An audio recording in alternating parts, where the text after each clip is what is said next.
ଭାବିଲେ ଆଜି ମୁଁ ପିଠା ଖାଇବା ପାଇଁ ଇଚ୍ଛା ସେ କଣ କଲେ ନା ସମୟ ମାନନ୍ତୁ କାହା ଘରକୁ ଗୋଟେ ଯାଇଛନ୍ତି ପିଠା ବାସ୍ନା ପାଇଛନ୍ତି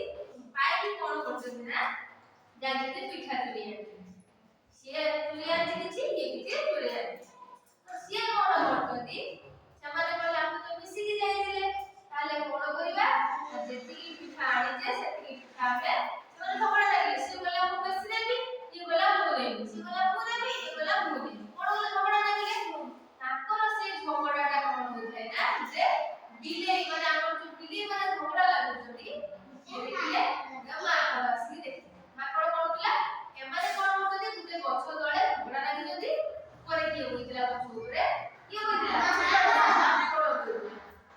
ମାଙ୍କଡ଼ ସେଠି କଣ କଲା ଖାଇଦା ଉଠେ ଯାଇଲା ସିଏ କଣ କଲା ନା ବିଲେଇ ପଡ଼ିକି କହିଲା ଯେ ତମେ ଦୁଇ ଜଣ କାହିଁକି ଝଗଡ଼ା ଲାଗୁଛ ମୁଁ ତମକୁ ତମ ଝଗଡ଼ାର ସମାଧାନ କରିବି ତମେ ଗୋଟେ କାମ କର ତମ ପିଠା ଗୁଡ଼ାକ ମତେ ଦିଅ ନା ଆମର ଆସିଥିଲେ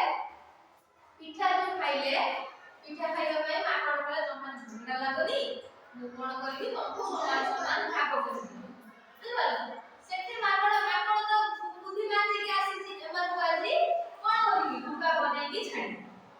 ସେଠି କଣ ହେଇଛି ନା ମାଙ୍କଡ଼ ତାର କଣ କଲା ଟିକି ଆଣିଲା ଦେଖି ଦି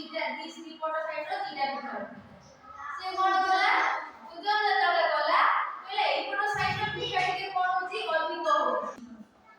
ମାଙ୍କଡ଼ ସେଠି କଣ କଲା ନା ତିନିଟା ଟିକି ଆଣିଲା ଟିକିରେ କଣ କଲା ଏପଟ ସାଇଡର କିଛି ପିଠା ସେପଟ ସାଇଡର କିଛି ପିଠାକୁ ରଖିଲା ଏଠି ମାଙ୍କଡ଼ କଣ କରିଛି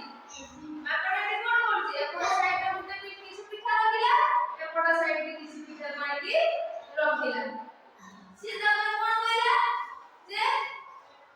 ଏଠି ଯୋଉ ଆଣିକି ରଖିଛି ସେ କଣ କରୁଛି ଯେ ଗୋଟେ ପଟ ସାଇଡରେ କଣ ହେଲା ପିଠା ଟିକେ ଅଧିକା ହେଇଯାଇଛି